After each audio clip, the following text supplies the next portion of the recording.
রাজধানীর মুগদামের সরকারি medical college হাসপাতালের সামনে মায়ের অনুপস্থিতিতে ৩ বছরের শিশুকে নিয়ে পালিয়ে গিয়েছে এক ইজি বাইক চালক। বুধবার দুপুর আনুমানিক 1:15টার দিকে ঘটনা ঘটে। এ ঘটনায় শিশু হিসান রহমানের মা সুমাইয়া আক্তার তার ৩ বছর বয়সী ছেলের সন্ধান চেয়ে মুগদা থানায় একটি সাধারণ ডায়েরি করেছেন। ভিকটিম মা সুমাইয়া আক্তার জানান, তিনি মুগদার দক্ষিণগাঁও এলাকার ৬ নম্বর রোডে একটি ভাড়া বাসায় থাকেন। তার স্বামী হারুন রহমান প্রবাসী।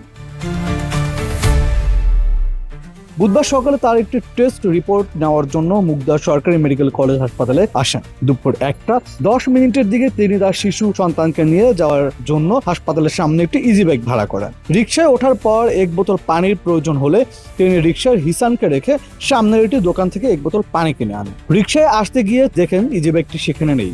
এরই মধ্যে চালক বাচ্চা সহ ইজি বাইক নিয়ে পালিয়ে গেছেন। এ ব্যাপারে নিখোঁজ হিসান রহমানের মামা আজিজুর রহমান বলেন, মুহূর্তের মধ্যে ঘটনাটি ঘটে গেছে। আমরা আশেপাশে এলাকা খুঁজেছি। ওই চালক দ্রুত গতিতে ইজি বাইক চালিয়ে চলে যান। বাচ্চার মা বুঝতেই পারেন। ঘটনার পর হিসানের মা সুরাইয়া আক্তার মুগদা থানায় একটি জিডি করেন। পুলিশ ঘটনাস্থল থেকে মুগদা সরকারি মেডিকেল কলেজ হাসপাতালে সিসি ক্যামেরায় ভিডিও ফুটেজ জব্দ করে। এ ব্যাপারে মুগদা থানার ওসি মোহাম্মদ এমদাদুল ইসলাম তৈয়ব বলেন, সিসি ক্যামেরায় ভিডিও ফুটেজে দেখা যাচ্ছে মা সন্তানকে ইজি বাইকের সিটে বসিয়ে রেখে সামনের দোকানে পানি কিনতে যান। মুহূর্তের মধ্যে ইজি বাইক চালক গাড়ি চালিয়ে ঘটনাস্থল ত্যাগ করেন। তবে ফুটেজে ইজি বাইক চালকের ছবি অস্পষ্ট। বিষয়টি তদন্ত করা হচ্ছে। ঢাকার সব থানায় বিষয়টি জানানো হচ্ছে।